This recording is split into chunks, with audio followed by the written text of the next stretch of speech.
ঈমানদারেরা তোমরা যারা ঈমান এনেছো উদখুলু ফিস সিলমি কাফা পরিপূর্ণভাবে ইসলামে প্রবেশ করো ওয়ালা তাত্তাবিউ খুতুওয়াতিশ শাইতান শয়তানের পথ অনুসরণ করিও না ইন্নাহু লাকুম আদুব্বুম মুবিন কেননা শয়তান হলো তোমাদের প্রকাশ্য শত্রু। কথা বলেন ঠিক কি না?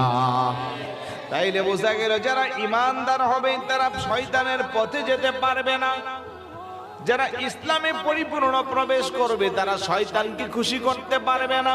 কিন্তু এই সমাজে এমন কিছু মুসলমান আছে, ভালো কাজেও আছে আবার খারাপ কাজেও আছে, আছে না নাই? নামাজ পড়ে সুদের ব্যবসা করে, নামাজ পড়ে পরের গীবত করে, নামাজ পড়ে অন্যের হক নষ্ট করে, নামাজ পড়ে জমিনে যাইয়া অন্যের জমির আইল কাটে, আছে না নাই? জোরে বলুন আছে না নাই? তাইলে বোঝা গেল সে ভালো ঈমানদার হতে পারে নাই, ইসলামকে পরিপূর্ণ মানতে পারে নাই।